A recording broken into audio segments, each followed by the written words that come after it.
로마서 말씀이 풀어질 때마다 우리와 하나님과의 관계가 더 깊어질 것입니다. 또 더 분명한 눈으로 이 세상을 바라보게 될 것입니다. 그리고 복음으로 이 세상을 바꾸는 삶을 더 누리게 될 것입니다. 오늘 그 첫 시간의 시작을 주님께서 함께하여 주시고 우리에게 은혜가 은혜 되는 시간으로 사용하여 주시옵소서. 공동체에서 제일 연약한 자를 세우셨습니다. 하나님, 그러나 하나님은 전능하십니다. 주님, 부족한 자를 사용하여 주시고 주님의 복음만 드러나는 시간 되게 하여 주시옵소서. 예수님의 이름으로 기도드렸습니다. 아멘. 오늘 여러분들이 또 저를 축복해 주셔서 왠지 따뜻한 설교를 해야 될 것 같지만 말씀을 전하겠습니다. 죄송합니다. 미리 말씀을 원고가 준비된 거라. 오늘은 이제 로마서 강의 6번째 시간입니다. 이제 오늘부터 그 복음의 스토리가 이제 풀어지는 첫 시간으로 이제 되어집니다. 여러분, 누군가에게 이제 식사를 대접하실 때 아주 중요한 노하우가 있습니다. 항상 우리가 누군가에게 섬길 때 실패하지 않는 중요한 원리가 있어요. 뭐냐면 상대방을 배고프게 하는 겁니다. 점심 약속을 했으면 2시쯤 만나서 대신에 아침 먹지 말고 와라 그러면 뭐 라면을 사줘도 굉장히 은혜를 받으면서 이영자 씨처럼 먹게 되는데, 여러분, 복음이 복음되어진다라고 할 때 정말 중요한 전제가 있습니다. 복음의 내용은 변하지 않습니다. 아멘이시죠? 복음은 변하지 않아요. 그런데 왜 복음이 능력으로 주어지는 사람이 있고 그냥 한 귀로 듣고 한 귀로 흘리는 사람이 있을까요? 그것은 바로 복음에 대한 필요성을 가진 사람에게는 복음이 능력으로 다가옵니다. 그러나 복음을 듣고도 그 복음이 나에게 어떤 의미인지 정리가 되지 않고 그것이 필요하다고 느끼지 않는 사람에게 복음은 복음이 되어질 수 없습니다. 예수님께서 마태복음 9장 13절에서 이렇게 말씀하십니다. 시작. 너희는 가서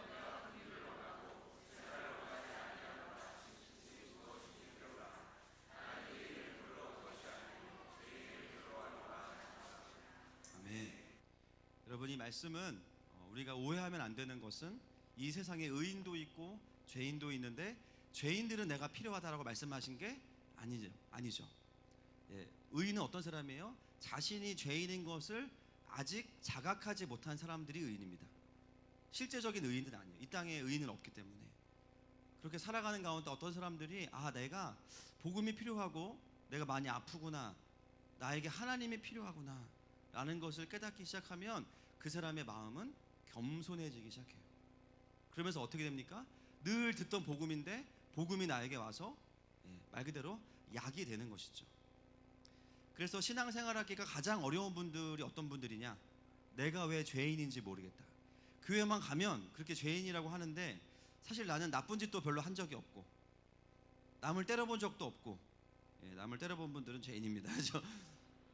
그리고 남한테 해코지 안 하고 늘 나는 소가리만 하는 사람인데 왜 내가 자꾸 죄인이라고 하느냐, 나는 내 할 일을 다 한다, 이렇게 생각하실 수 있습니다. 여러분, 그래서 로마서는 복음을 풀어가면서 첫 단추로 무엇을 이야기하냐면 1장 18절부터 3장 20절까지 죄인됨에 대해서 이야기하고 있습니다. 우리가 이 말씀을 통해서 봐야 되는 것은 뭐냐면요, 죄라는 것은 내가 생각하는 죄가 아니라 하나님께서 말씀하시는 죄가 무엇인지를 우리가 좀 정리할 필요가 있습니다. 여러분, 신앙생활하면서 내가 죄인인 것을 깨닫는 것도 하나님의 은혜입니다. 그래서 우리가 기대하는 은혜는 뭐냐면 3장까지를 보면서 내가 진짜 죄인이구나, 축복합니다, 내가 정말 하나님 필요하구나 라는 것을 우리가 좀 깨달을 수 있기를 축복합니다. 오늘 본문 들어가겠습니다. 18절 말씀 같이 읽겠습니다. 시작.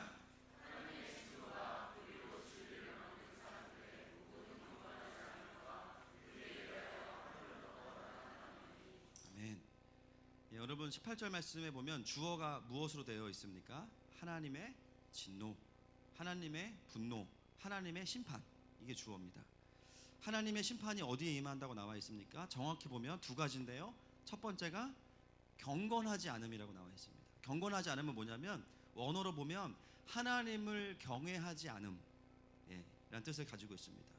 여러분, 죄의 본질은 뭐냐면요, 나쁜 짓이 아니고요, 하나님을 인정하지 않고 하나님을 경외하지 않는 게 죄의 본질입니다. 그래서 그 열매가 뭐냐면 불의한 삶을 살게 돼요.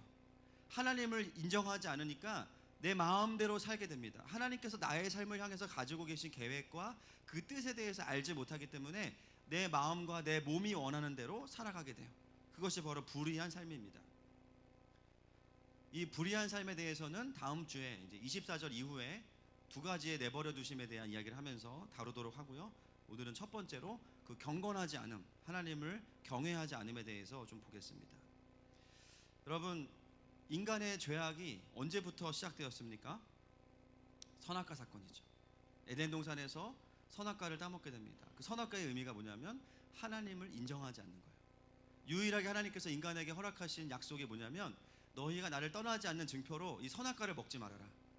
그 선악과에 어떤 성분이 들어있어서가 아니라 하나님과의 약속이기 때문에 그것을 먹었다는 것은 결국 하나님을 인정하지 않고 하나님을 경외하지 않기로 결정한 것이 선악과의 의미죠. 그 결과가 무엇이냐면 모든 인간은 다 사망과 심판에 이르게 됐습니다. 그래서 오늘 하나님이 오늘 진노하고 계신 게 아니라 사실은 선악과 사건 이후로 인류 역사는 계속해서 사망과 심판을 향해 가고 있어요. 우리가 특별히 구원받는 은혜가 없으면 모든 사람은 다 사망과 심판에 이르게 됩니다. 여러분 인정하십니까? 그것이 바로 오늘 18절이 말하고 있는 메시지예요. 하나님의 진노가 하나님을 경외하지 않음, 사람이 아니라 사람 안에 있는 하나님을 경외하지 않음에 임하고 있는데 그것이 특별히 구원받지 못하면 심판을 받을 수밖에 없다라고 이야기하고 있습니다. 어떤 분들은 그렇게 이야기하죠. 아담이 죄를 지었는데 왜 내가 지옥 가야 됩니까? 아담만 가면 되는 거 아닙니까? 여러분, 그런데 우리가 잘 생각해 보면 아담과 우리가 다르지 않아요. 여전히 우리도 구원받기 전에 예수님을 알기 전에 어떻게 살았습니까? 여호와를 인정하지 않았어요. 하나님을 경외하지 않았어요. 그것은 아담의 죄악이 아니고 우리의 죄악입니다. 우리가 아담을 탓할 것이 아니라 여전히 내 안에 그 죄악이 있음을 인정하게 되면요, 어떻게 되냐면 하나님의 구원을 필요로 하게 되어지는 것입니다. 그래서 하나님의 심판과 진노는 감정 따라 일어나는 게 아니에요. 야, 오늘 미세먼지가 많으니까 승질 나네. 내가 오늘 10명만 잡아 족쳐야겠다. 이러시지 않아요. 여러분, 하나님의 진노는 완벽한 하나님의 공의 위에 기반합니다. 그 말은 뭐냐면 그 누구도 하나님의 심판을 받으면서 억울하다고 말할 수 없다라는 거예요. 아멘이십니까? 제가 그 고등학교에 다닐 때 저희 고등학교 수학 선생님 중에 이제 그런 분이 계셨습니다. 진노가 어떻게 임하는지를 몰라요. 이분은 진노의 포인트가 너무 다양합니다. 예를 들면 어느 날 아침에 오시더니 죄송하네요. 스승해 주려 이런 설교를 예화로 들어서 갑자기 제가 뭐 사실은 사실이니까 한 반에 들어오셔가지고 문을 탁 열고 들어오셔가지고 남동생 있는 사람 다 나와 그러시는 거예요. 애들은 뭐 영문도 모르고 남동생 있으면 다 일어나는 우르르 일어나 나오면은 빠따를 한 대씩 탁 때리십니다. 알고 보니까 자기 남동생이 자기한테 금전적인 손해를 입힌 거예요. 와, 어떤 날은 오더니 김해김씨 다 나와. 그럼 또 어떤 반 들어갔어? 여기 김해김씨 한번 손 들어보세요. 김해김씨 있으시네. 김해김씨 다 나와. 애들이 막 김해김씨 자랑스럽잖아요. 왕손이니까 막 일어났어요. 일어났는데 알고 보니까 본인 부인이 김해김씨예요. 왕손은 다 이렇게 싸가지가 없냐 그러면서 막 애들을 때려요. 전혀 연관성 없습니다. 김해김씨와 성품과는. 그래서 아이들이 이제 너무 힘드니까 그 선생님 뒷조사를 하게, 왜냐하면 우리가 대비를 해야 되잖아요. 선생님 주변에 어떤 성씨를 가진 분들이 있는가를 조사했는데 너무 감사한 거는 제가 왜 감사할까요? 차씨가 없어요. 차씨가 없어요. 심지어 괴롭힐 수 있는 교장 선생님도 차씨가 아니니까 저는 이제 안심을 하고 다행이었죠. 근데 갑자기 어느 날 그날이 찾아왔습니다. 비 오는 날인데 수업하다 말고 갑자기 연한 차씨 일어나 그러시는 거예요. 저 혼자였는데 일어났습니다. 이번엔 막 저를 꼬집으시더라고요. 알고 보니까 자기 첫사랑이 연한 차씨였다. 하고 많은 성씨 중에 왜 차씨랑 연애를 하셔가지고 결국은 학교 다니는 내내 이 선생님의 포인트를 맞출 수가 없었고요. 그냥 우리가 그냥 당하자, 억울하게 당하자 이러면서 모든 아이들이 이제 우라병에 걸려가지고 졸업을 했습니다. 여러분, 우리가 때로 하나님의 진노를 생각하면요, 이런 포인트로 생각하는 분들이 있어요. 뭔가 하나님의 뜻은 알 수 없고, 그죠? 하나님은 하나님이니까 마음대로 우리를 심판하셔도 우리는 당해야 되고, 그렇게 생각할 수 있습니다. 그런데 여러분, 하나님의 심판은 완벽하게 공의로우십니다. 할렐루야.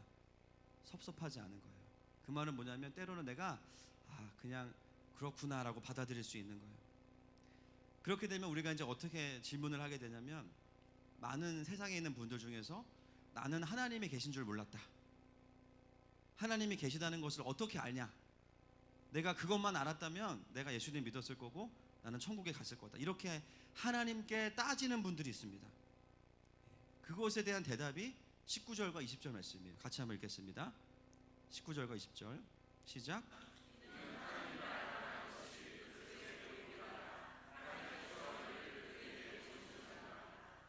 창세로부터 그의 보이지 아니하는 것들 곧 그의 영원하신 능력과 신성이,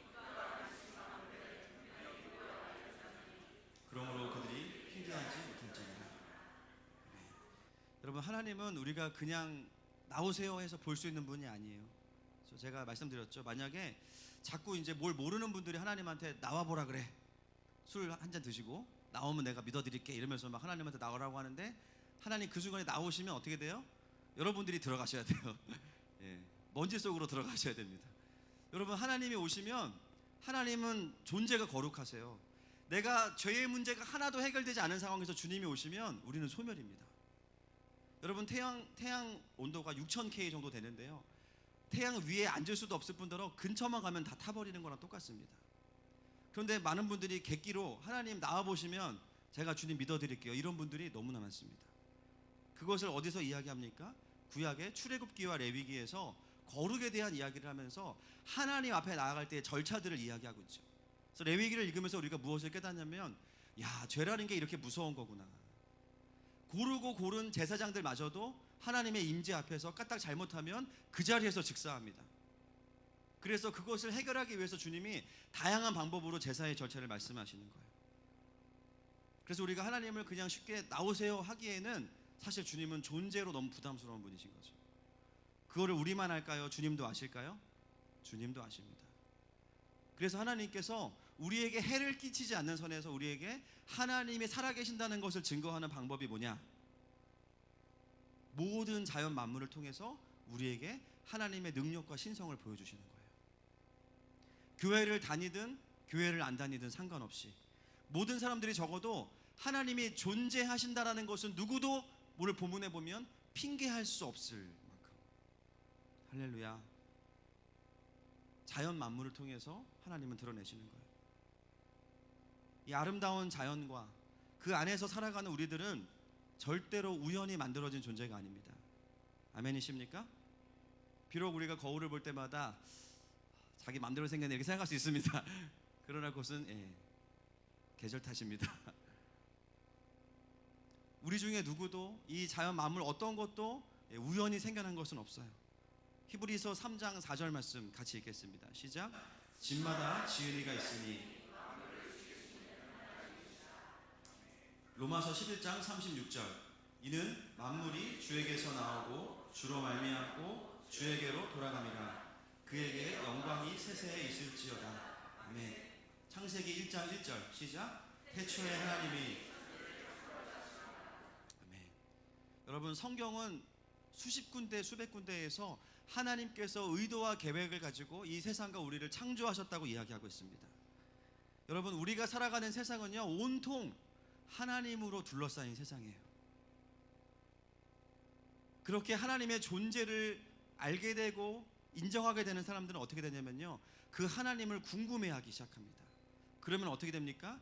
특별 계신 말씀을 통해서 그 하나님이 어떤 분이신지를 구체적으로 깨닫게 되고요, 이 속에는 유일한 구원의 길인 예수 그리스도가 선포되고 있습니다.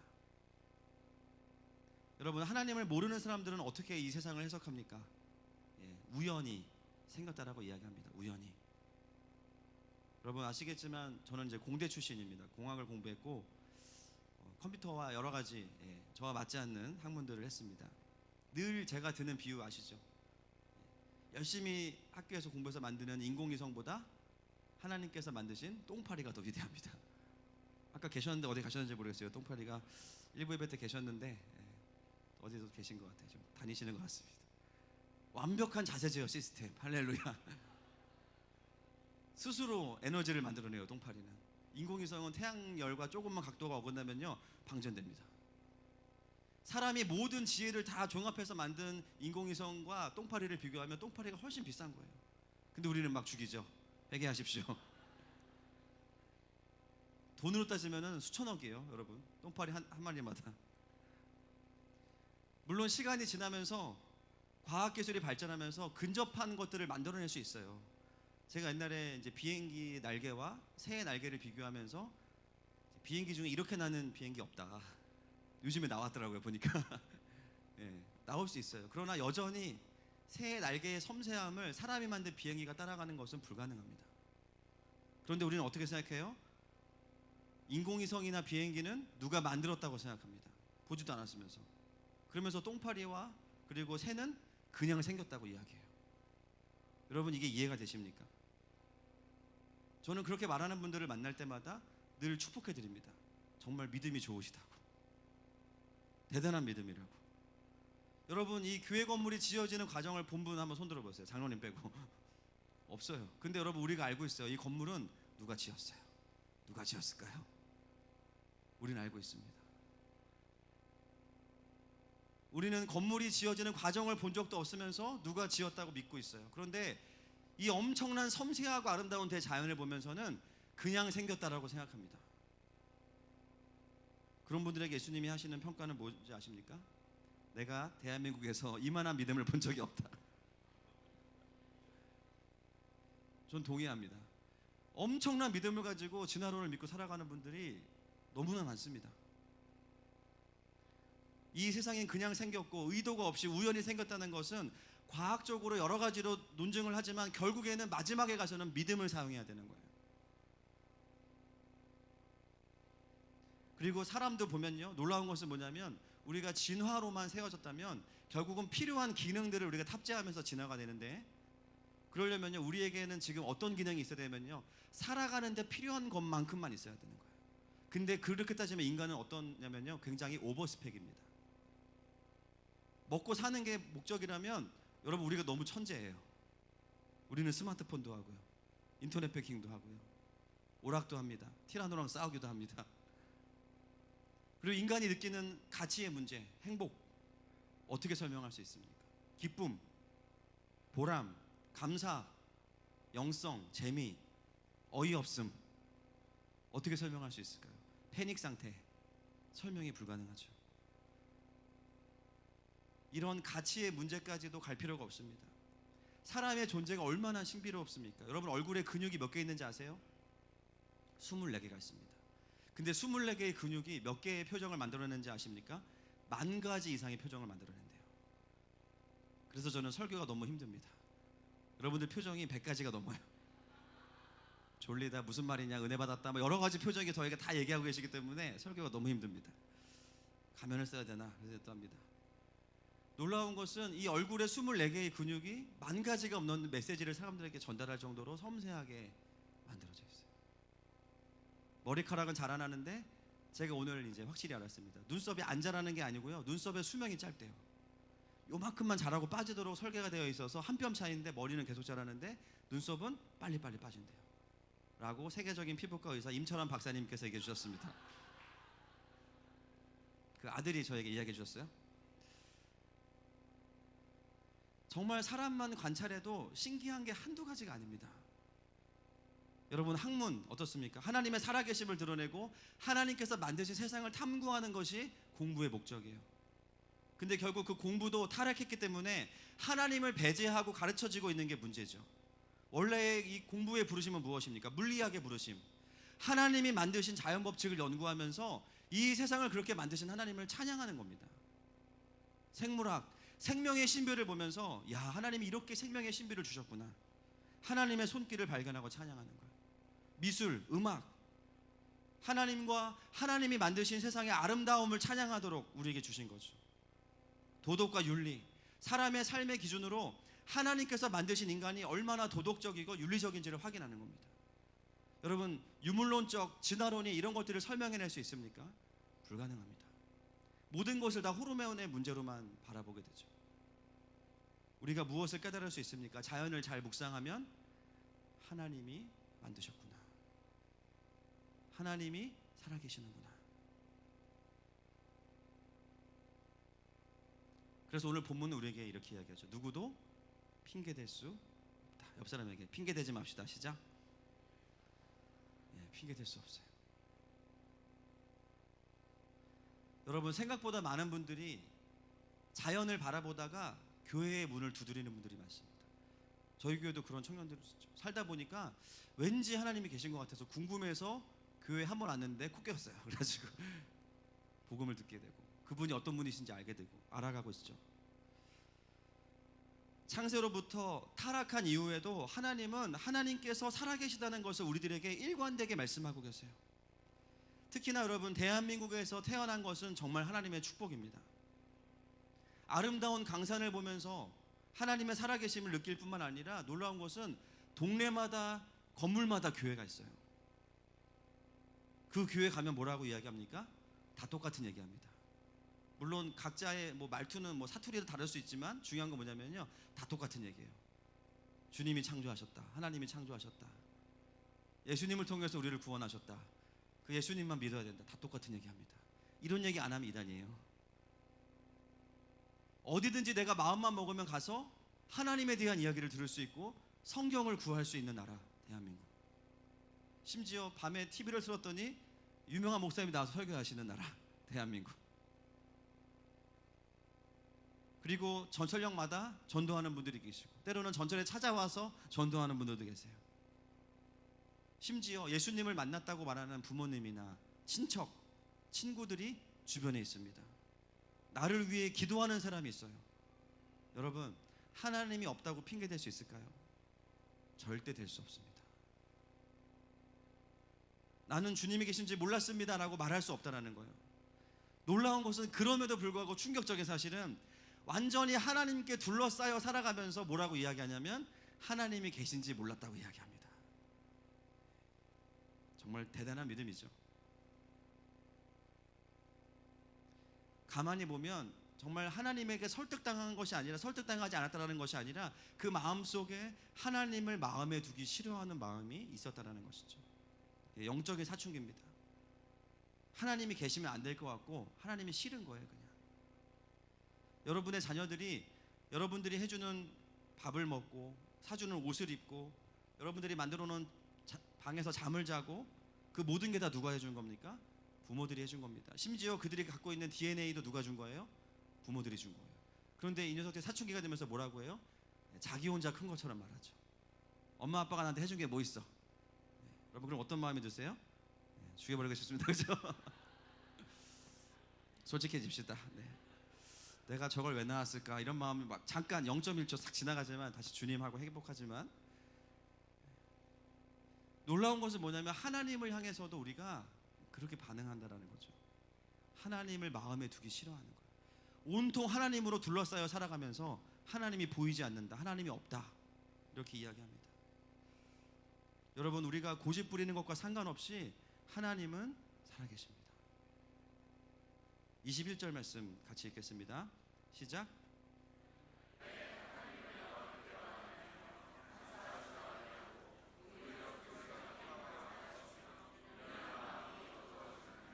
아멘. 여러분, 이제 우리의 문제는 하나님이 계시냐 안 계시냐가 아니고요, 하나님은 계시고요, 중요한 것은 그 하나님께 우리가 어떻게 반응하고 있느냐의 문제입니다. 어떻게 반응하는가. 여러분, 우리의 문제는 이미 존재하시는 하나님에 대해서 무관심하고 무반응한 게 우리의 문제인 것이죠. 21절은 그걸 이야기하고 있습니다. 어떤 분들은 하나님을 향해서 이런 마음이 있어요. 하나님은 왜 나랑 상의도 없이 우리를 창조하시고 주일마다 어디 가지도 못하게 예배하라고 이렇게 강압적으로 피곤해 죽겠는데 말씀하시냐. 여러분, 왜 하나님은 우리가 하나님을 알아야 될 것에 대해서 말씀하실까요? 급한 것과 중요한 기준이 있는데 급한 것 위주로, 우리 위주로 먼저 말씀을 드리겠습니다. 디모데전서 2장 4절 말씀 같이 읽겠습니다. 시작.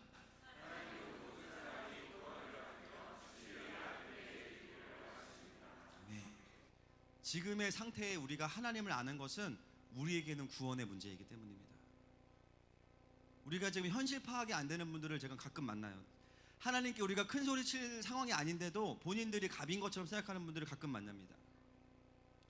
여러분, 이미 이 세상은 에덴 동산 이후에 심판 가운데 있고요, 죽음을 향해 가고 있어요. 우리가 구원받지 않는 이상은 다 사망 가운데로 들어가게 되어 있습니다. 여러분, 하나님께서 화가 나셔서 하늘에서 보면서 누구를 혼내줄까 막 번개를 들고 제우스와 같이 그렇게 계신 게 아니에요.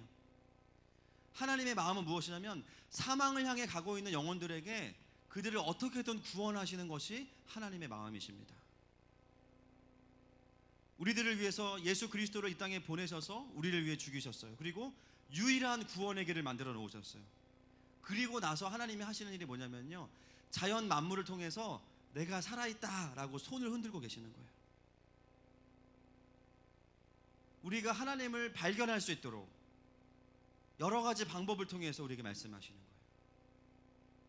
단지 우리에게 관심 받고 싶어서 그러시는 것이 아니라 우리가 그분을 아는 것은 우리의 구원의 문제와 관련이 있기 때문입니다.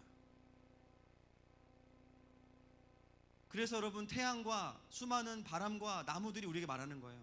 하나님을 궁금해하라고, 나를 만드신 그분을 좀 알아보라고 우리에게 끊임없이 외치고 있는 것입니다. 여러분, 하나님의 공의 뒤에는요, 이 깊은 하나님의 마음이 있는 것이죠. 우리를 구원하기 원하시는 하나님의 마음이 있습니다. 전도서 12장 1절과 2절 말씀 같이 읽습니다. 시작.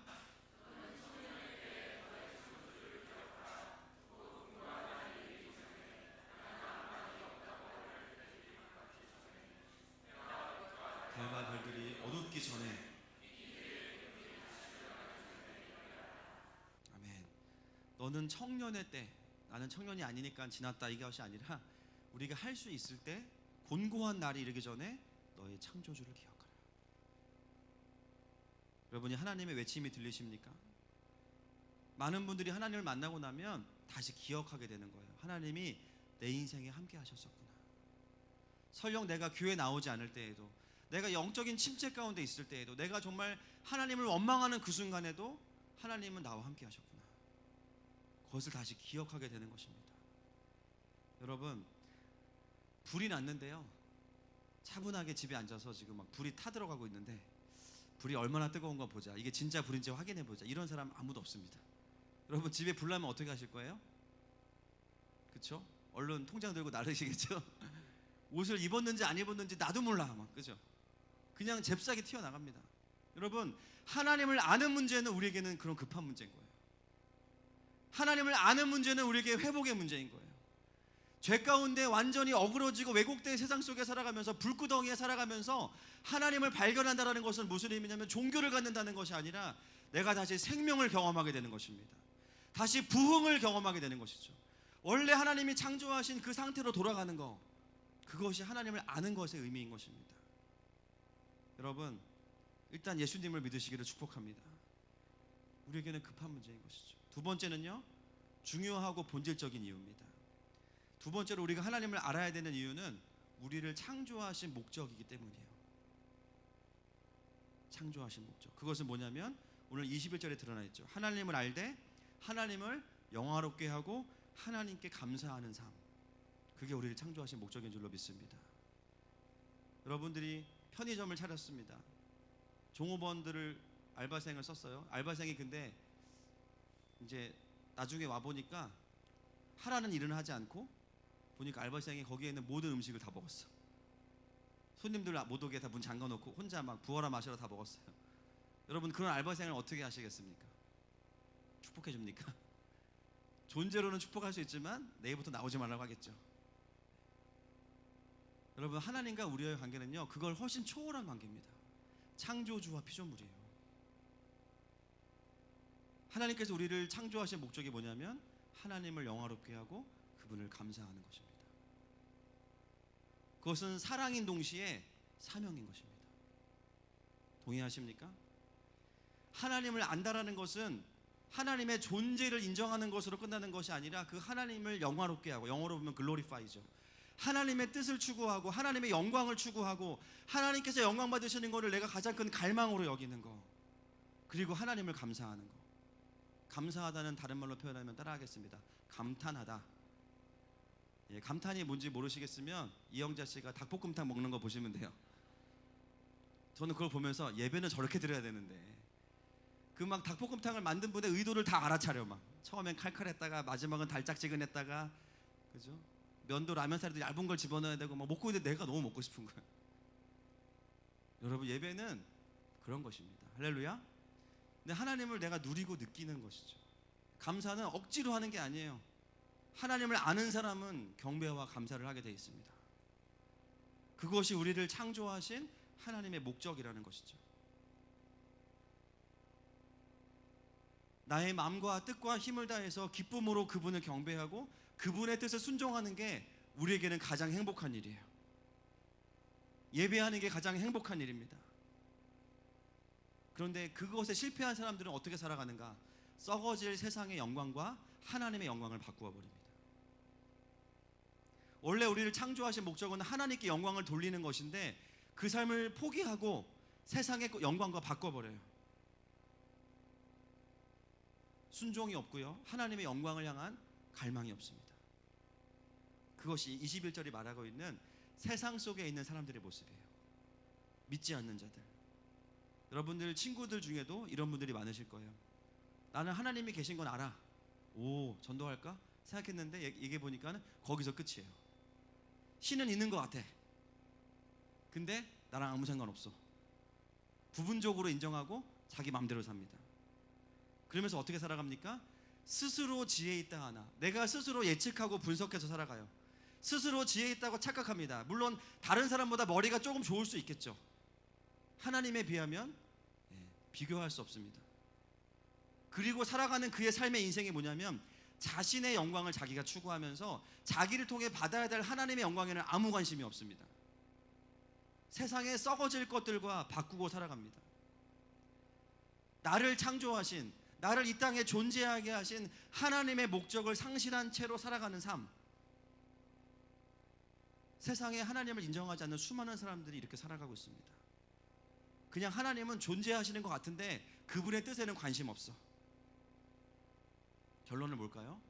그 삶은 여전히 구원 밖에 있는 삶, 사망을 향해 가는 삶, 심판을 향해 가는 삶에서 아직도 구원받지 못한 것이죠. 그러므로 21절은 우리에게 무엇을 이야기하냐면 교회에 나오지 않아서 죄인인 것이 아니라 하나님을 모르기 때문에 죄인이라고 말하고 있는 것입니다. 아멘이십니까? 사망을 향해 가는 열차에서 아직 빠져나오지 못하고 있다는 거예요. 그에게 하나님은 어떤 분이냐? 열차 밖에 있는 풍경이에요. 그냥 웃으면서 말하고 있는 것 같지만 사실 하나님 뭐라고 말씀하세요? 그 열차에서 빠져나오라고 말씀하시는 거예요. 지금 그 열차에 네가 타고 있으면 너는 끝이야. 그리고 어느 순간 나와 함께 사망의 열차에 타고 있던 가족들 중에 몇 명이 그 하나님의 의도를 알아채고 예수님을 통해서 유일한 길이니까 열차에서 빠져나갔어요.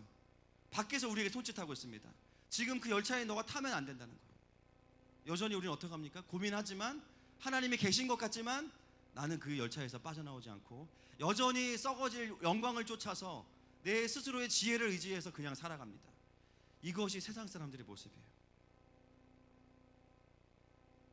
어떻게 우리가 그 열차에서 빠져나올 수 있습니까? 유일한 길은 예수 그리스도를 구주로 영접하는 것입니다.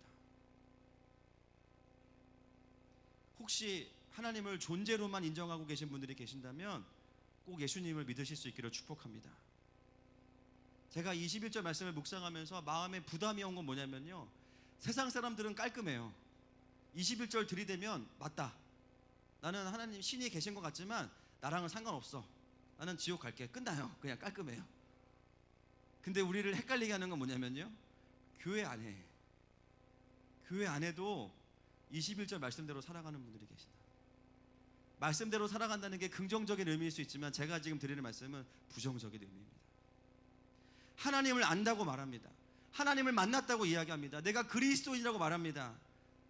그런데 그의 삶을 보면 하나님을 안다고 말하지만 영화롭게도 하지 아니하고 감사하지도 아니하고 스스로 지혜 있다 하면서 세상에 썩어질 영광과 바꾸고 살아가는 사람들이 여전히 교회 안에도 있다라는 것이죠.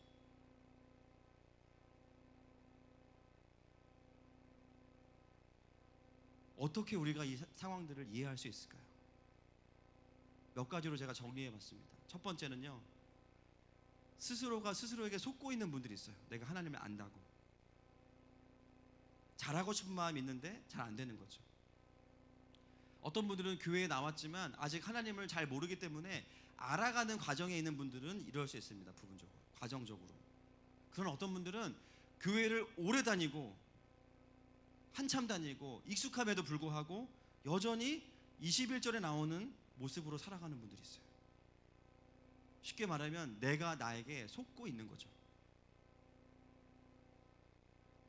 여러분, 세상 사람들도 교회 나오지 않아도 이렇게 생각해요. 하나님이 계시면 잘 되면 감사하고 안 되면 도와달라고 기도해요. 교회 안 나오고도 그런 기도 할 수 있습니다. 신이 존재하겠지, 도와주시겠지, 착하게 살면. 좋은 일 생기면 감사하고 힘든 일 생기면 원망하고. 복음을 몰라도, 예수님을 몰라도 그렇게 살아가는 분들이 너무나 많습니다. 중요한 것은 뭐냐면 그의 삶에는 하나님의 영광을 향한 열정이 없다는 거예요.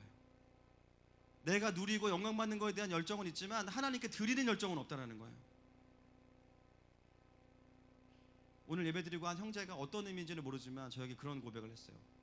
목사님, 제가 넌 크리스찬인 것 같아요. 그렇게 저에게 이야기해 주었습니다. 주님은 그 의미를 아실 거예요. 그러나 저는 감사했죠. 내 모습을 말씀 앞에서 비출 수 있구나. 문제는 뭔지 아십니까? 우리가 스스로 나에게 속고 있다는 거예요. 나는 교회 오래 다녔으니까, 우리 부모님이 나 위해서 기도 많이 하니까, 내 교회 봉사 열심히 하니까. 여러분, 아닐 수 있습니다.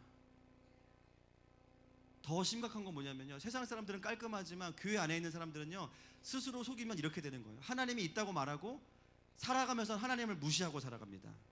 죄가 추가돼요. 죄가 추가돼요. 이해되십니까? 하나님이 있다고 말하고 하나님을 만났다고 말하면서 하나님의 뜻에 관심이 없다. 이거는 죄가 추가가 되는 것이죠. 교회 안에 있는 것 같지만 여전히 복음 밖에, 구원 밖에 얼마든지 있을 수 있다는 것입니다. 여러분, 천국은 부모님 따라가는 것이 아니고요, 남편이나 아내 따라가는 것이 아니고요, 자식 따라갈 수 있는 것이 아닙니다. 더더구나 목사 따라가는 것도 아니고, 저도 제가 어떻게 될지 모르겠어요. 저 따라오지 마세요. 여러분, 예수님 만나셔야 됩니다. 예수님 만나셔야 돼요. 진짜 하나님 만나셔야 돼요.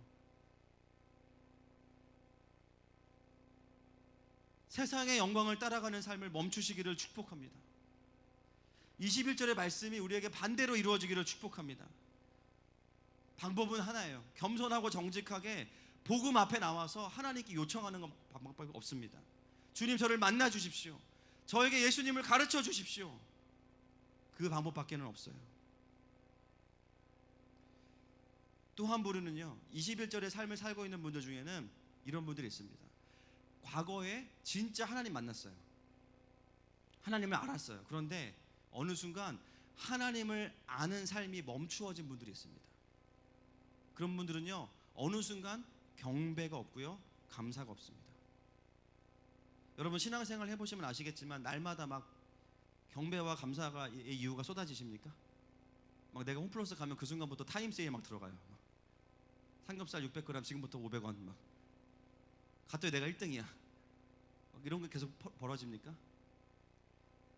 때로는 가족들 중에 누가 속삭이기도 하고, 내가 원하지 않는 일들도 일어나고, 내가 기대했던 일들이 안 되기도 하고. 우리의 삶을 놓고만 본다면 경배와 감사의 이유가 없을 때가 죄송하지만 훨씬 더 많습니다. 그런데 오늘 21절은 우리에게 무엇을 말하냐면, 우리가 경배하고 감사할 수 있는 근거는 상황이나 환경이 아니라 하나님을 아는 것입니다.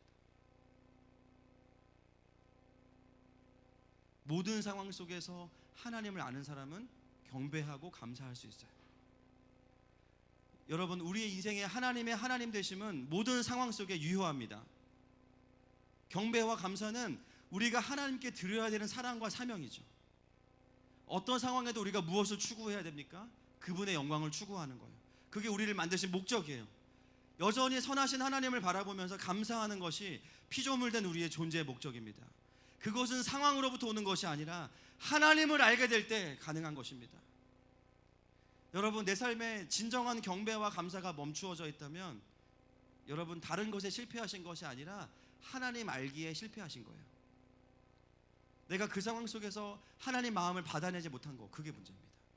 내가 그 문제를 향한, 그 일을 향한, 그 사람을 향한 그 하나님을 만나지 못한 것, 그래서 내가 그 하나님을 경배할 수 없고 감탄할 수 없는 것, 그것이 바로 우리가 경배와 감사를 잃어버린 이유인 것이죠.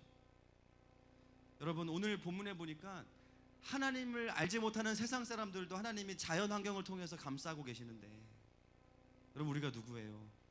우리가 하나님의 자녀입니다. 내가 옆집 애들도 배고프다 그러면 밥 먹이는데 우리는 하나님의 직자 자식입니다. 할렐루야. 그러면 우리의 인생의 모든 순간 속에서 하나님의 그 섬세한 일하심과 만지심과 말씀하심을 우리는 들을 수 있어야 되는 것이죠.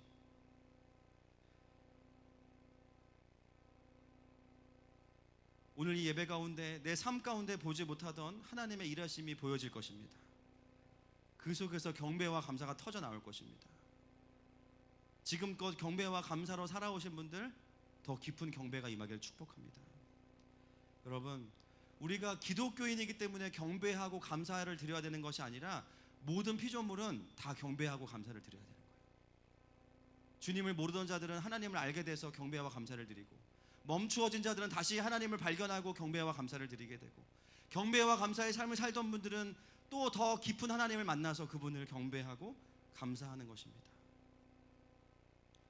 여러분, 함께 우리가 이걸 고백하면 좋겠어요. 하나님은 여전히 하나님이십니다. 한번 고백합시다. 하나님은 여전히 하나님이십니다.